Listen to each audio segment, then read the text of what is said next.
오늘 강의는 개원이가 알아야 할 경추 질환의 진단과 치료인데, 치료는 사실은 수술적인 치료도 있고 여러 가지 이제 개업하신 선생님들이 하지 못하실 치료도 많기 때문에 오늘은 진단과 치료의 원칙 정도만 말씀드리겠습니다. 좀 졸업하신 지, 의과대학 졸업하신 지 한 10년 이내인 선생님들 계신가요? 그 제가 저도 이제 다른 내과 선생님이나 이런 강의를 들어보면 저는 이제 의과대학 졸업한 지 지금 27년 됐는데요. 10년이 지나고 나서부터는 내과 선생님 강의를 들으면 전혀 알아들을 수가 없더라고요. 간이 오른쪽에 있는지 왼쪽에 있는지 혹은 양쪽에 있는지도 잘 기억이 안 나서 너무 막 어렵게 강의를 준비해 오시는 선생님들은 쫓아가기가 힘들었습니다. 그래서 다들 저 같지는 않으시겠지만 비슷한 상황에 놓여 계실 것 같아서 아주 쉽게 준비했습니다. 증례가 있습니다. 첫 번째 이제 50세 여자 환자인데 와서 이런 얘기를 하시는데요. 원래 목이 안 좋아서 그냥 무지근하게 계속 아팠고 1년에 한두 번씩은 목이 심하게 아파서 돌아가지도 않을 정도로 아픈 적이 있다. 근데 한 달 전부터는 목뿐만 아니라 왼쪽 팔까지 막 땡기고 아파온다. 얼마나 아픈지 팔을 떼어내고 싶을 정도다. 저린 증상이 나타나는데 그게 엄지랑 검지손가락에도 나타나고 물건을 들 때 왠지 힘이 떨어지는 것도 같고, 그리고 이렇게 머리 위에 팔을 올리고 오시거든요. 이렇게 하고 있는 게 가장 덜 아프다고 합니다. 그래서 이런 환자는 이제 흔히는 아니더라도 이제 가끔 보실 수 있을 겁니다. 왜 이런 일이 벌어질까? 그러기 전에 이제 엑스레이를 찍어봤더니 이렇게 나옵니다. 선생님들 일견 보시기에도 이런 데는 괜찮은데 여긴 좀 이상해 보이죠? 디스크 스페이스가 많이 좁아지고 오스테오파이트 이제 골격이 막 자라 있습니다. 그러면 여기가 많이 망가졌네요. 보시기에도 많이 망가져 보이죠? 그럼 이제 큰일 났다 생각하기가 쉽습니다. 그래서 이때 이게 어떤 의미를 갖고 있는지 일단 아나토미를 좀 아셔야 되는데, 목뼈는 7개의 뼈로 이루어져 있고 1번, 2번 뼈가 좀 요상하게 생겨서 좀 따로 생각한다는 건 기억이 어렴풋이 나실 겁니다. 1번은 환추라고 불리우고 1번은 환추, 2번은 축추라고 불리우죠. 근데 여기에서 무슨 병이 생기는 경우는 굉장히 드물기 때문에 여기는 모르셔도 되고요. 3번부터 7번까지는 이제 비슷하게 생겼습니다. 비슷하게 장기알이 쌓아 올려지듯이 둥그런 뼈들이 차곡차곡 쌓아 올려지고 그 중간에는 쿠션 역할을 하는 디스크가 들어있게 됩니다. 그 다음에 뒤쪽에는 양쪽에 2개의 큰 관절이 있어서 이것을 화셋 조인트라고 하는데 우리나라 말로는 뒤쪽에 있다고 해서 후관절이라고 불립니다.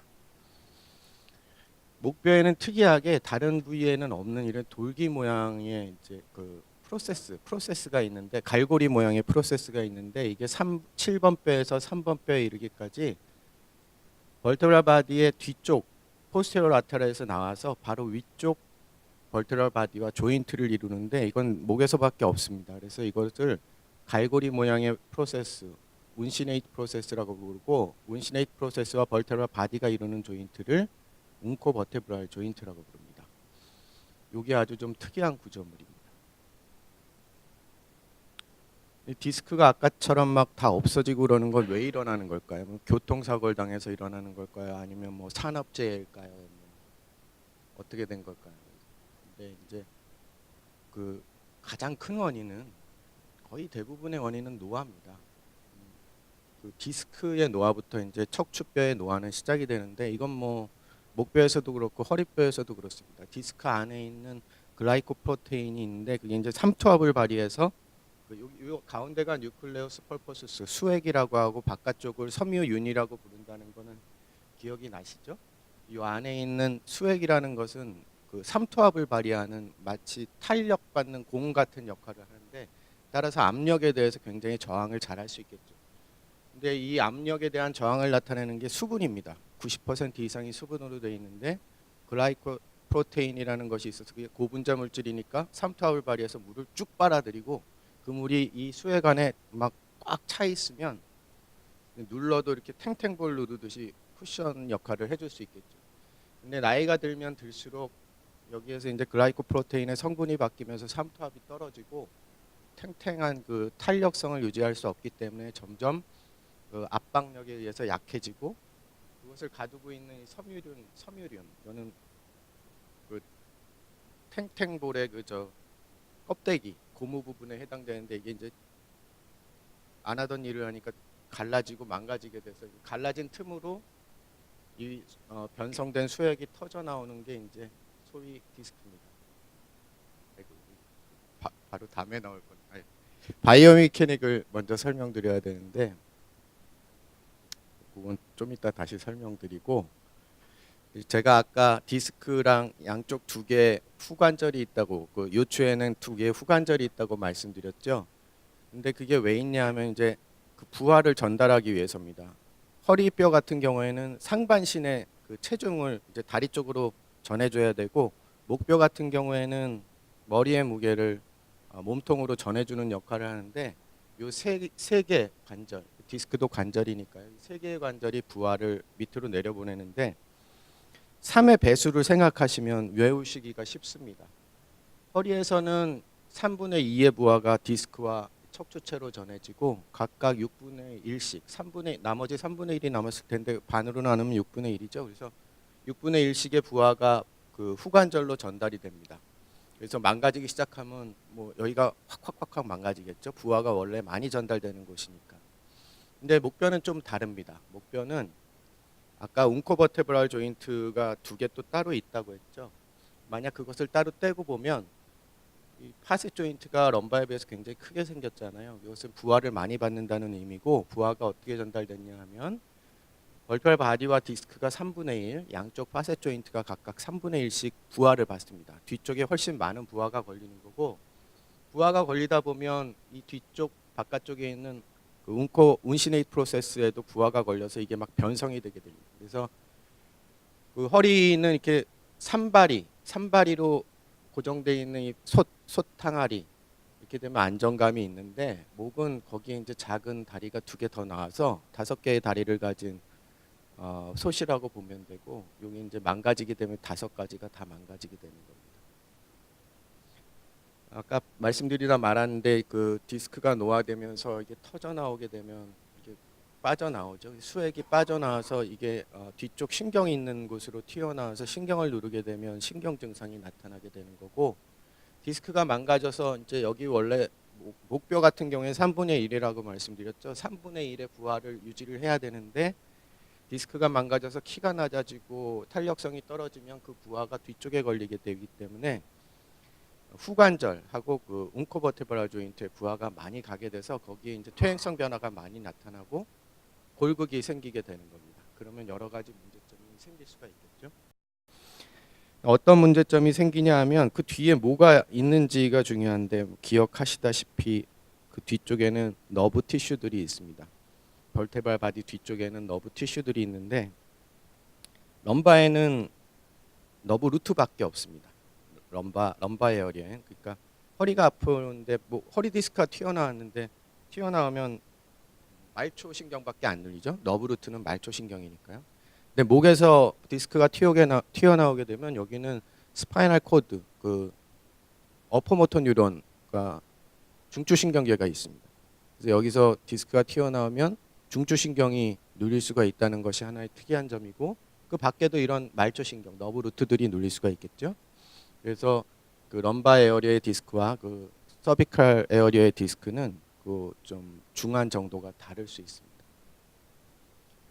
여기 보시면 다시 한번 아나토미를 보시면 여기 뉴클레어스 펄퍼수스, 그다음에 애뉴러스 파이브로시스, 여기에 운시네이트 프로세스, 요 뒤에 이제 스파이널 코드가 지나갈 거고, 여기로 너브 루트가 빠져나가는데, 디스크, 그다음에 파셋 조인트, 운코버테브럴 조인트, 그다음에 너브 루트가 빠져나가죠. 근데 럼바에서와 다르게 스파이널 코드가 있고 운시네이트 프로세스가 있기 때문에 문제가 생기면 루트도 눌릴 수 있고 코드도 눌릴 수 있습니다.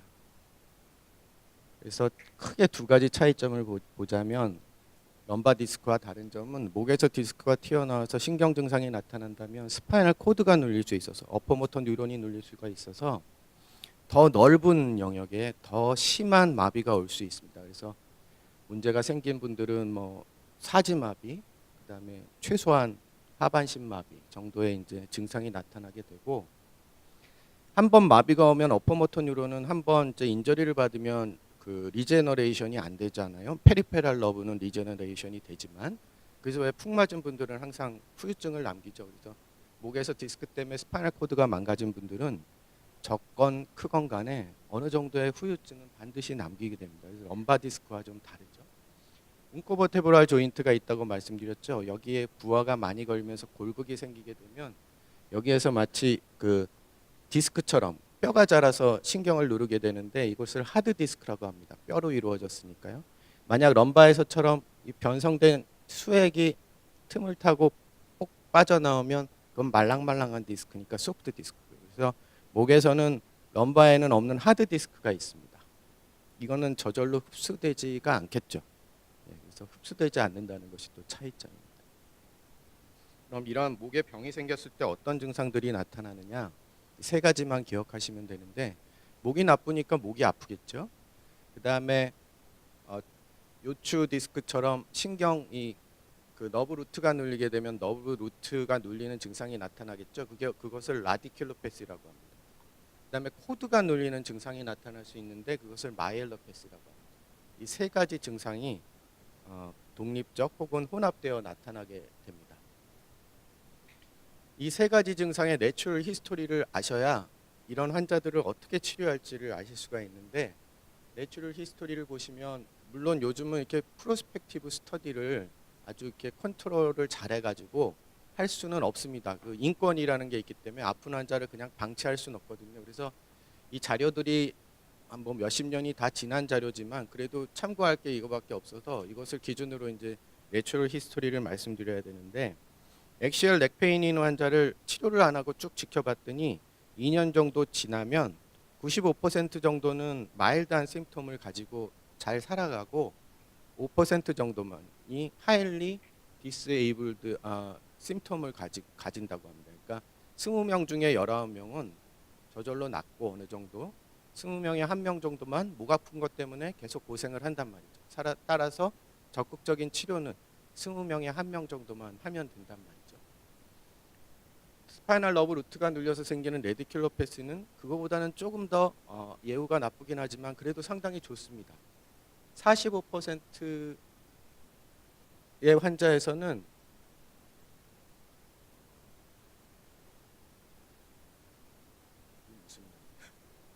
45%의 환자에서는 심프톰이 없고요. 잘못 오자가 있는 건데 45%의 환자에서는 증상이 없어지고 30%의 정도 환자에서는 마일드한 심프톰이 지속이 되고 25% 정도의 환자에서만 지속적이거나 아니면 더 악화되는 통증이 남는다는 것입니다. 따라서 아까는 20명 중에 1명이었는데 이제 4명 중에 1명 정도가 한 그 롱텀하게 추적을 해보면 4명 중에 1명 정도가 계속해서 아플 수 있단 말이죠. 그래서 4분의 3 정도는 뭐 진통제 주고 무슨 치료를 하든지 좋아지는 거고, 이 환자들은 약도 안 주는 환자들입니다. 4분의 1 정도만 이제 좀 더 적극적인 치료, 무슨 뭐 주사를 놓든지 아니면 수술을 하든지 그런 쪽으로 넘어갈 수 있단 말이죠. 스파이널 코드가 눌리는 환자는 얘기가 완전히 다릅니다. 이건 아주 최신까지 발표된 여러 논문들을 전 세계에서 이제 목만 연구하는 의사들이 모이는 학회가 있는데 거기에서 이제 아예 치료 지침을 내놨습니다. 코드가 눌려서 증상이 생기기 시작하는 사람들은 가능하면 빨리 수술해 주는 것이 그렇지 않고 지켜보는 것보다 훨씬 결과가 좋습니다. 자, 이것을 아시고 이제 MRI를 한번 보시겠습니다. 이 환자 보시면 디스크가 이제 T2-weighted 이미지에서 디스크가 물을 많이 함유하고 있으면 밝은색으로 보입니다. 여기는 좀 차이가 안 나는데 약간씩 그 하이 시그널로 보이고 이게 마진이 라운드하게 그려지면 그건 정상 디스크고요. 까맣게 물기가 빠져서 T2-weighted 이미지에서 물기가 빠지면 까맣게 보이게 되죠. 까맣게 되고 이렇게 하이트도 낮아지고 뼈도 이렇게 조단하고 디스크가 뒤쪽으로 튀어나오고 이러면 이제 디제너러티브 디스크입니다. 그래서 디스크가 튀어나와서 스파이널 코드를 누르고 있죠. 여기서 보시면 스파이널 코드도 살짝 눌리긴 하는데 여기 아까 보여드린 너브루트 빠져나가는 구멍이 굉장히 좁아졌죠. 그래서 너브루트가 지나가는 그 뉴럴 포라멘도 쭉 좁아져 있어서 이런 환자에서는 레디큘로패시와 마일로패티 혹은 뭐 디저너티브 체인지한 넥 페인 등이 모두 나타날 수도 있습니다. 그 뉴랄 포라멘이 눌리는 것은 선생님들 진료실에서 엑스레이 몇 장으로도 아주 심한 환자에서는 잘 알 수 있는데, 여기 보시면 오블리크 뷰에서 보셔야 됩니다. 오블리크 뷰에서 보시면 여기 이렇게 땅콩처럼 보이는 게 너브가 빠져나가는 너브 루트인데, 여기 보이시죠? 만약에 웅커버테브랄 조인트에서 스퍼가 생기면 거기 이렇게 뼈가 돋아나게 되겠죠. 그래서 여기 포라멘이 작아진 게 보입니다. 그러면 아, 여기 신경 지나가는 구멍이 좁아졌구나, 이렇게 찾으시면 되고, CT로 보시면 거기가 여기가 되겠습니다. 엑스레이를 찍으실 때 뭐 보통 이제 진료실에서 AP 라테랄만 찍으시는데, AP 라테랄만 찍어서는 얻을 수 있는 정보가 그렇게 많지 않습니다. 디스크가 아주 많이 망가진 거 아니고는 알아낼 수가 없거든요. 아까 보여드린 대로 보스 오블리크 뷰를 같이 찍어보시는 게 좋고, 또 플렉션 익스텐션 라테랄 뷰를 같이 찍어보시는 게 좋습니다. 그래서 총 6장을 찍어보면 목 상태가 어떤지 대충 알 수 있는데, 정지 상태에선 보이지 않던 그 문제점들이 발견되기도 합니다. 여기 보시면 목을 뒤로 젖힐 때는 뭐 얼라이먼트가 대충 맞아 보이는데, 앞으로 숙이면 이게 스텝 오프가 생기게 되죠. 그럼 그 목을 숙이게 되면 벌테브랄 바디와 조인트가 앞으로 빠지는 겁니다. 이렇게 되면 이런 게 보이면 이제 좀 조인트가 언스테이블하다는 소리가 되게 그런 의미가 있고, 아까 그 아나토미에서도 보여드렸다시피 뒤쪽에 벌테브랄 바디 뒤쪽에 라미나가 있으면서 이렇게 스파이널 커넬이 동그랗게 생기는데요.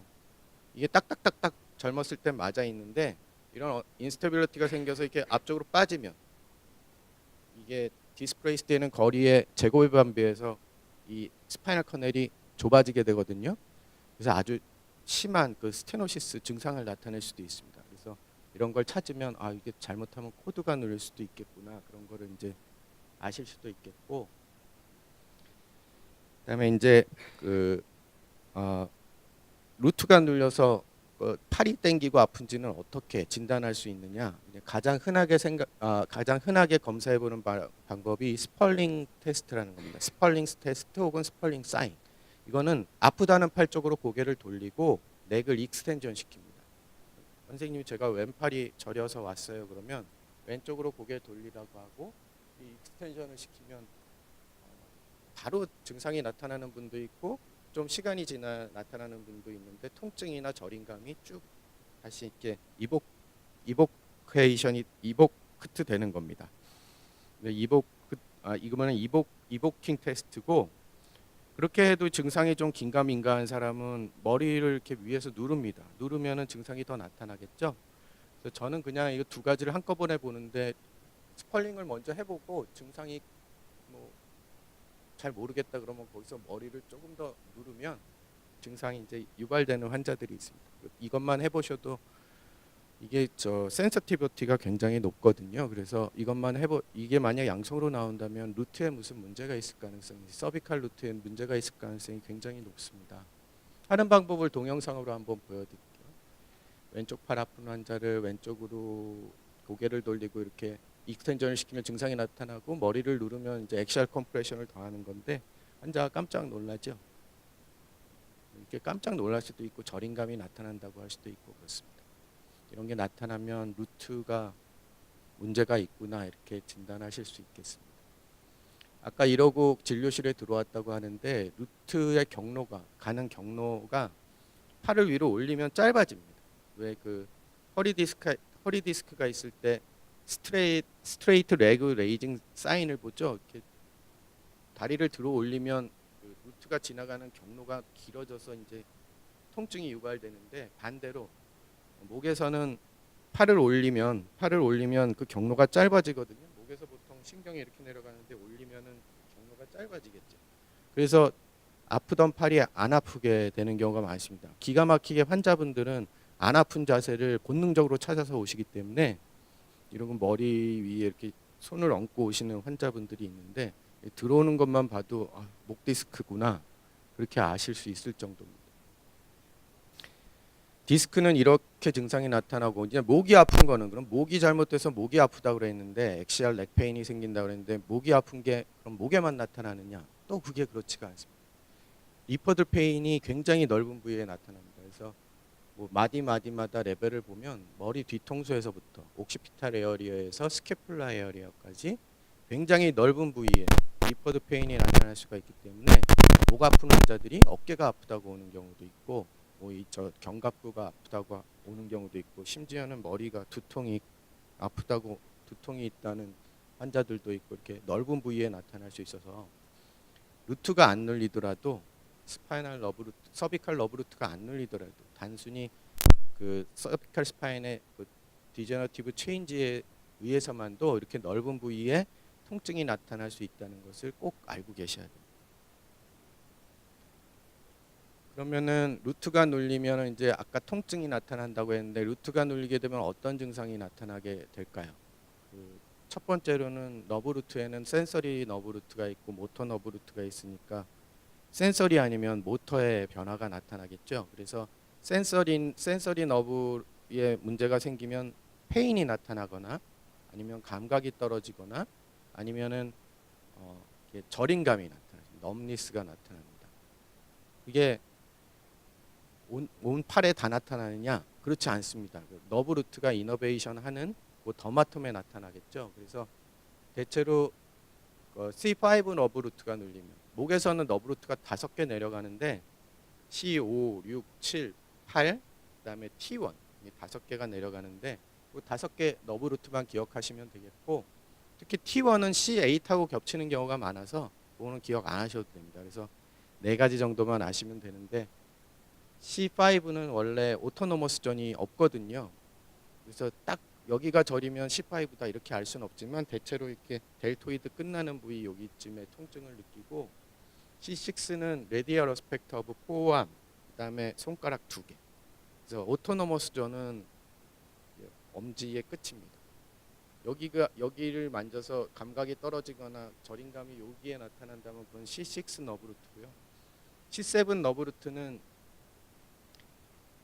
주로 이제 인덱스와 롱핑거고 여기까지 이렇게 다 팔 트라이셉스 쪽으로 이렇게 해서 다 저리고 아픈데 오토노머스 존은 롱핑거의 팁입니다. 여기에 제일 이제 특징적으로 나타나고 그다음에 C8 너브 루트는 여기 팔의 얼라 사이드, 호암의 얼라 사이드, 그다음에 그 얼라 쪽 손가락 2개 여기가 저려온다 그러는데 오토노머스 존은 리틀 핑거 팁입니다. 거기에서 이제 센서리를 체크하시면 됩니다. 오토노머스 존에서 센서리를 체크하시면 되죠. 엄지냐, 중지냐, 새끼 손가락이냐. 그래서 거기에 팁을 체크하시면 되고 C5는 여기고 참고로 T1은 여기 엘보의 미디얼 사이드 여기서 센서리를 체크하면 되고 그다음에 모터는 어떻게 되냐면 C5 너브 루트가 눌리면 델토이드가 안 됩니다. 델토이드가 안 되면 이걸 못 들어올리죠. 팔이 안 올라갑니다. 옆으로. 그다음에 C5 너브 루트가 바이셉스의 또 반도 이너베이션 하기 때문에 바이셉스 파워도 완전히는 아니지만 부분적으로 떨어지고요. 그다음에 C6는 바이셉스를 이너베이션 하고 있지만 C5와 같이 듀얼 이너베이션을 하고 두 개가 다 머슬의 이너베이션 하고 있기 때문에 바이셉스만으로는 알 수 없고 리스트 익스텐서 손목 뒤로 젖히는 근육이 약해집니다. 그다음에 C7은 다 아시다시피 트라이셉스가 약해지죠. 바이셉스가 약해지면 아령 같은 거 하기 힘들고 트라이셉스가 약해지면 팔굽혀펴기 못하죠. 그다음에 C8은 이런 팔은 주로 이제 겹치는 부분이 많고 이 손의 섬세한 동작이 잘 안 돼서 가장 쉬운 거는 여기 도절 웹에 머슬이 빠지고요. 그다음에 이 손가락 사이 인터 디지털 머슬들도 다 빠지고 이 손가락이 잘 안 움직입니다. 새끼 손가락 벌려보라면 어부덕트가 그게 안 되면은 C8 혹은 T1 너브 생기는 경우가 많아요. ETR은 뭐 다 아실 거니까 그런 증상이 나타나고요. 그런 증상이 있는 환자 아까처럼 엑스레이를 찍었더니 엑스레이의 디스크가 다 망가졌다. MRI를 찍었더니 MRI도 막 디스크가 막 볼록볼록 다 튀어나왔다. 이것 때문이구나. 큰일 났다. 그렇게 생각하셔야 그렇게 생각하시면 안 되고요. 이게 폴스 포저티브가 굉장히 많거든요. 아까도 말씀드렸지만 디스크가 망가져가는 건 정상적인 에이징 프로세스입니다. 그래서 디스크는 누구나 다 망가지는데 디스크가 망가졌다고 해서 연세 드신 어르신분들 다 목이 아프고 다 레디큘로패시가 나타나고 다 뭐 사지마비가 오고 그러진 않잖아요.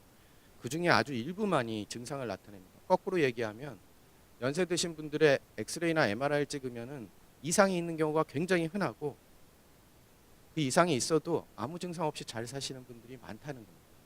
엑스레이로만 보면 MRI로만 보면 MRI가 더 정밀하죠. 그래서 MRI를 찍어 보는데 MRI를 찍으면은 이제 뭐 아주 잘 보이죠. 사실 목 디스크가 있으면 CT는 별로 도움이 안 됩니다. MRI를 찍으면은 디스크가 어떻게 얼마나 망가졌는지 아까 말씀드린 대로 너브 루트가 다 보이고 코드가 보이기 때문에 신경이 어떻게 뭐 압박이 되는지 안 되는지, 그다음에 뭐 스파이널 코드 안에 무슨 변화가 있으면 이게 얼마나 망가졌는지도 알 수 있고, 그다음에 이게 하드 디스크인지 소프트 디스크인지는 잘 알 수 없습니다. MRI에서 그건 다 까맣게 보여서 구분이 안 되거든요.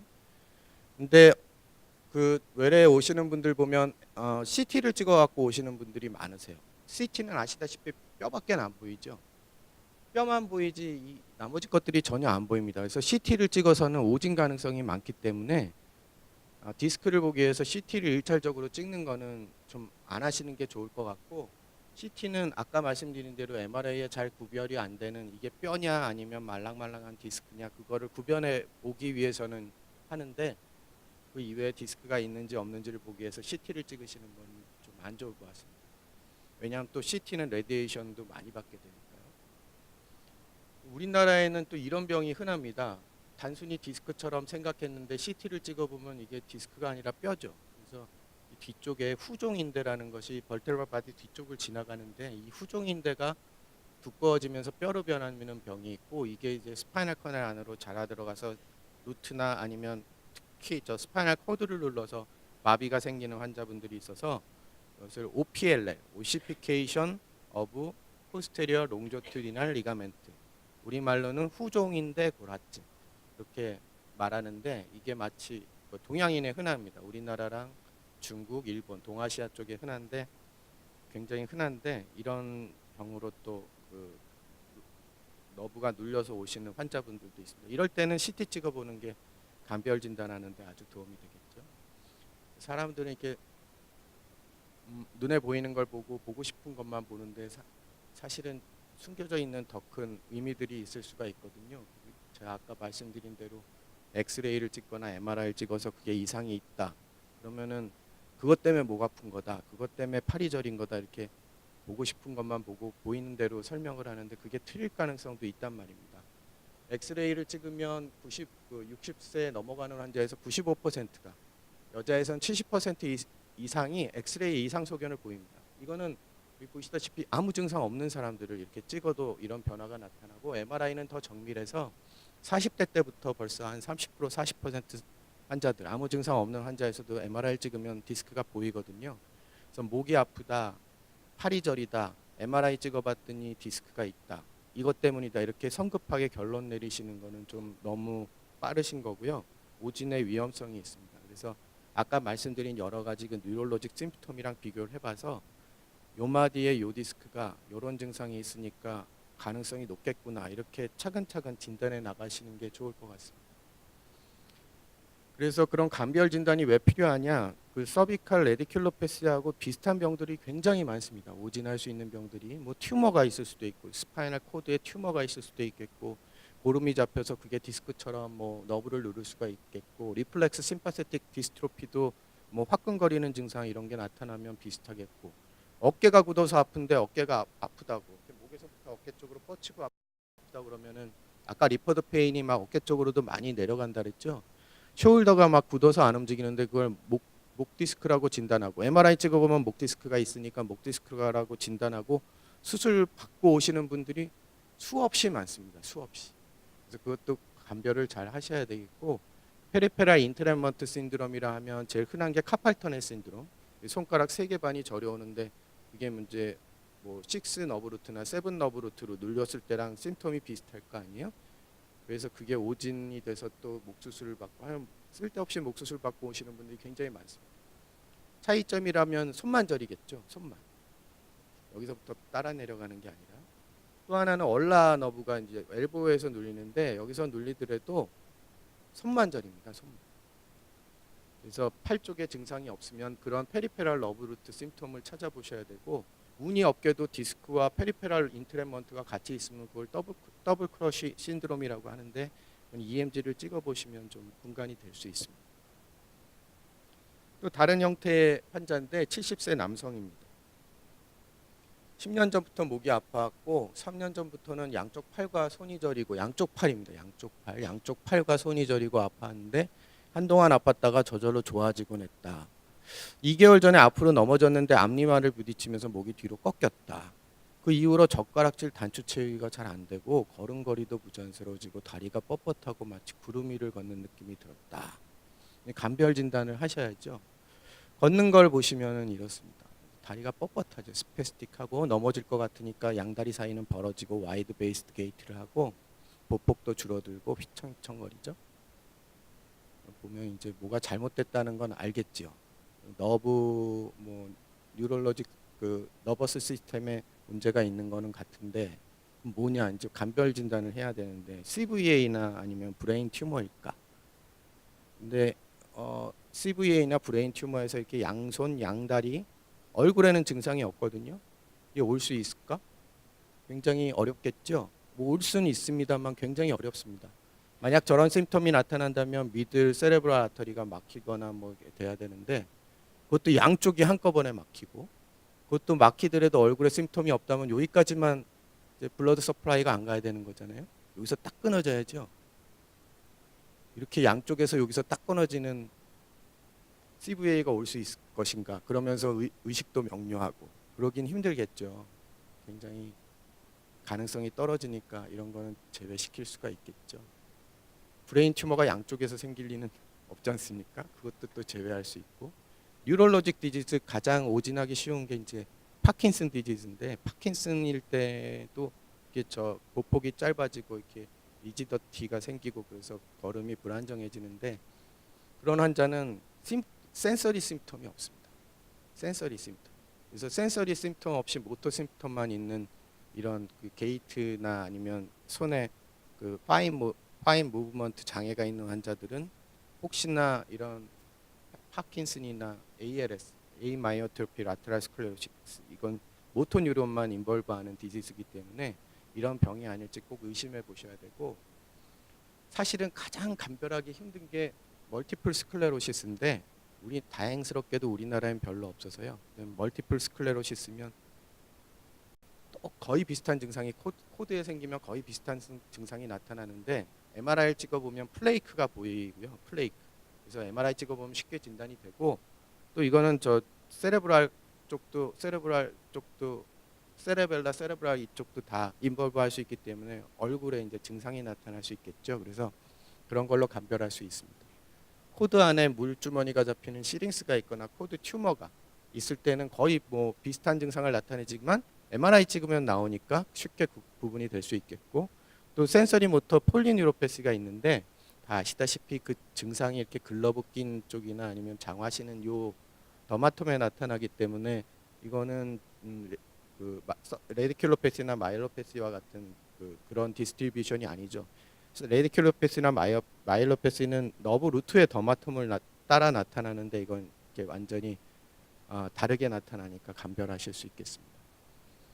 그러면은 아까 그런 환자가 왔는데 이거는 아무리 봐도 그런 저런 가능성이 떨어지니까 이거는 목에서 온 것 같다. 목에서 스파이널 코드가 눌리는 것 같다. 그러면 가장 쉽게 볼 수 있는 방법은 뭐냐면 이게 호프만 사인입니다. 호프만 사인은 롱핑거의 DIP 조인트를 갑자기 익스텐션 시키는 방향으로 튀기거나 하면 나머지 특히 엄지, 나머지 손가락들이 이렇게 꿈틀꿈틀대는 걸 말하는데, 어퍼 모터 뉴런이 생겨서 만들어지는 하이퍼 리액티비티 때문에 나타납니다.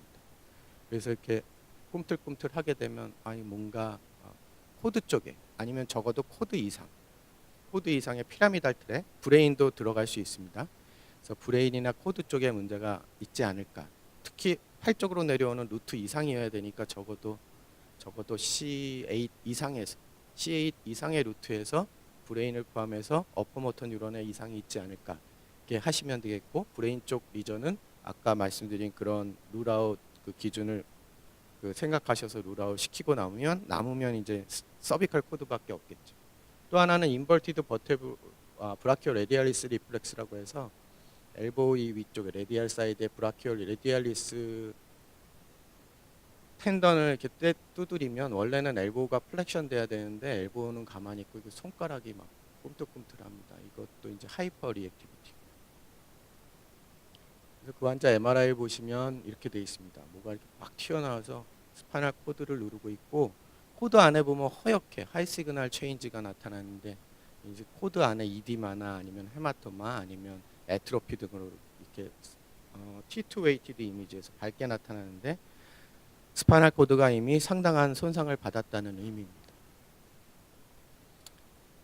그래서 이제 멀쩡하던 환자가 특히 고령의 나이 많은 환자에서 이런 일이 많이 발생하는데, 디제너티브 체인지에서는 우리 그 목이나 허리는 플렉션을 하면 스파이널 커넬이 넓어지고요. 익스텐전을 하면 스파이널 커넬이 좁아집니다. 뒤쪽에서 이 인대가 이렇게 안으로 접혀 들어가기 때문인데, 그래서 멀쩡할 때는 어떻게 좀 뭐 버티고 있다가 노인분들 잘 넘어지시잖아요. 그래서 목욕탕 같은 데서 이렇게 넘어지면서 이마 부딪히면서 고개가 갑자기 하이퍼 익스텐전 되면서 꺾이면 스파이널 커넬이 갑자기 좁아지면서 스파이널 코드가 스퀴징이 됩니다.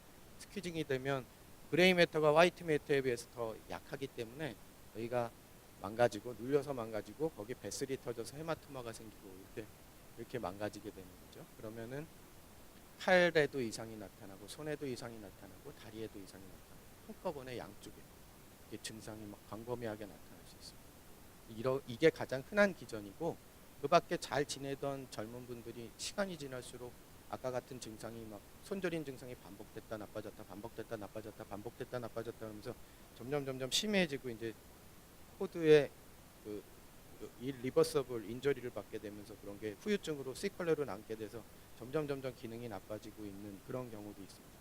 코드는 상처를 한번 받으면 항상 후유증을 남긴다는 걸 잊지 마시고, 처음에는 별 후유증이 아니더라도 망가지다 보면 점점 더 큰 후유증을 남기기 때문에, 그래서 어느 정도의 증상이 있으면 가능한 한 빨리 수술해서 눌리는 걸 풀어줘야 되는 게 치료의 원칙입니다. 그러면 이런 코드가 서비컬에서 눌리게 되면 어떤 증상이 나타나냐, 딱 두 가지만 기억하시면 되는데, 코드가 눌리게 되면 코어디네이션이 안 되니까 섬세한 기능이 떨어지게 되겠죠. 손은 워낙에 섬세한 기능을 하는 기관입니다. 그래서 섬세한 기능의 손에서 떨어지는 걸 쉽게 알 수 있는데, 여러분들이 생각하시는 것처럼 섬세한 작업은 흔히 하는 거에서 자주 발견되니까요.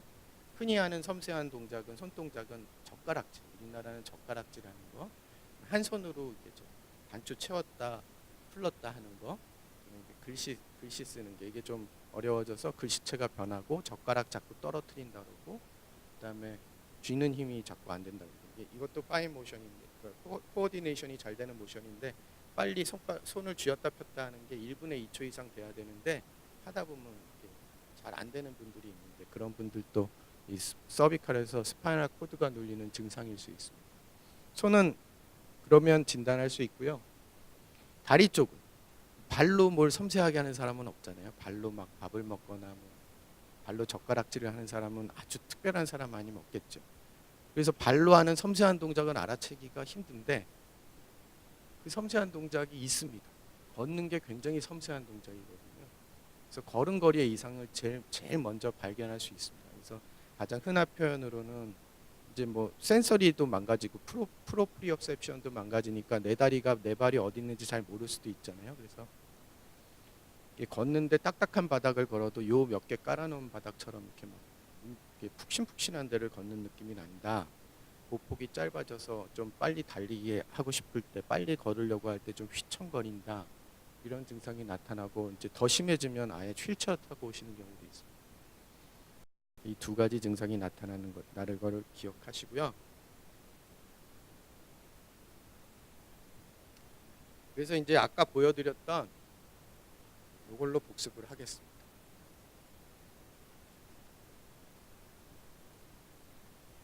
자, 원래 목이 안 좋아요. 1년에 한두 번 목이 심하게 아파요. 자, 이건 정상입니까? 병입니까? 이건 정상입니다. 누구나 목은 어쩌다 아플 수 있고요. 정상인에서는 그러니까 어디까지 정상으로 보냐 하면 1년에 한 번, 두 번 정도 목이 심하게 아파서 안 돌아가고 그것이 이제 보존적인 치료, 약 먹고 좀 쉬고 이럴 때 한 2, 3주 이내로 좋아진다면 그건 다 정상입니다. 저도 그렇고 뭐 선생님들도 그러실 거고 아주 축복받은 몇 분 빼고는 다 그런 걸 겪으시면서 사시거든요. 그건 병이 아니고요. 그다음에 한 달 전부터 목과 함께 왼쪽 발이 아파온다. 아파올 수 있겠죠. 하지만 저절로 좋아질 가능성이 4분의 3입니다. 그동안은 약을 먹거나 뭐 선생님들 원하시는 치료를 다 하시다 보면 좋아지는 사람이 4분의 3 정도는 될 거고, 그럼 언제까지 기다려야 되느냐? 보통 6주 내지 3개월을 보는데 교과서적으로는 6주 내지 3개월인데 우리나라는 보험에서 3개월 이내로 그러니까 수술을 하게 되면 충분히 기다리지 않았다 그래서 다 삭감을 해버리기 때문에 우리나라 보험 교과서보다도 무서운 우리나라 보험 기준에 따라서 3개월 정도 기다려보고 수술을 해야 됩니다. 그러니까 선생님들 보시기에 치료를 했는데 환자가 너무 아파하거나 아니면 6주 이상 뭐 이런저런 보존적 치료를 했는데 안 좋아진다. 그러면 좀 더 큰 병원으로 보내시는 게 좋겠고, 그 하다 보니 좋아졌다. 그러면 선생님들이 치료하신 거니까 자랑하셔도 됩니다. 팔을 떼어내고 싶을 정도다. 초기에 아픈 사람들 진짜 막 팔 떼어달라고 그럽니다. 그 정도로 아프거든요. 그래서 그런 환자들이 있으면 초기에 이제 그런 쪽으로 치료를 하시다가 치료를 하는데도 너무 아파한다 그러면 또 큰 병원으로 보내시면 돼요. 엄지랑 검지손가락이 심하게 저리다. 그럼 아까 제가 C6 너브루트라고 말씀드렸죠. MRI나 엑스레이 봤더니 C5, 6 사이에 디스크가 보인다. 루트가 눌려 보인다. 그럼 이거랑 맞구나. 그러면 목 디스크 때문에 저릴 가능성이 높다. 이렇게 진단하시면 되고, 물건 들 때 힘이 떨어지는 것 같다. 이렇게 들 때 힘이 떨어진다. 그럼 바이셉스 아니겠어요? 이 저린 거랑 일치하죠? 반드시 그런 건 아닙니다. 그렇게 착착 맞아 떨어지진 않는데 일치하니까 뭐 C5, 6 사이에서 너브루트가 눌려서 그럴 가능성이 많구나, 높구나 이렇게 생각하시면 되겠죠. 또 이런 환자는 10년 전부터 목이 아파왔다. 디제너티브 체인지가 이미 다 와 있다는 말이고요. 3년 전부터는 양쪽 팔과 손이 저리고 아팠는데 한동안 아팠다가 저절로 좋아지곤 했다. 이건 레디큘로패스가 있었다가 시간 지나고 약 먹고 그러면 좋아졌다 나빠졌다 좋아졌다 나빠졌다 하면서 스스로 낫는 거고요. 근데 이렇게 잘 지내다가 2개월 전에 앞으로 넘어졌는데 앞 이마를 부딪히면서 목이 뒤로 꺾였다. 갑자기 하이퍼 익스텐전 인저리를 받은 거죠. 정말로 재밌게도 저런 환자분들 꼭 여기 이마에다가 반창고를 붙이든지 아니면 빨간 약을 바르든지 바르고 오시는데 그 딱 보고 못 걷는다 그러면 아예 진단을 여기서 내릴 수도 있습니다. 그때 이후로 젓가락질 단추 치우기가 잘 안 된다고 합니다. 말씀드렸다시피 손에 섬세한 동작을 못하게 돼서 가장 흔하게 하는 동작인 젓가락 자꾸 떨어뜨린다는 호소가 많고 단추 채우기를 잘 못하겠다는 호소도 많이 있습니다. 다리에도 영향을 미치죠. 가장 흔한 증상 두 개가 핸드의 클럼지니스하고 게이트의 업노멀러티라고 말씀드렸죠. 걸음걸이가 부자연스러워지고 다리가 뻣뻣하고 마치 구름 위를 걷는 느낌이 든다. 그게 양쪽으로 이렇게 나타났고 얼굴에는 전혀 증상이 없다. 그러면은 서비칼 코드의 가능성이 제일 높고 서비칼의 MRI를 찍어보시면 되는 겁니다.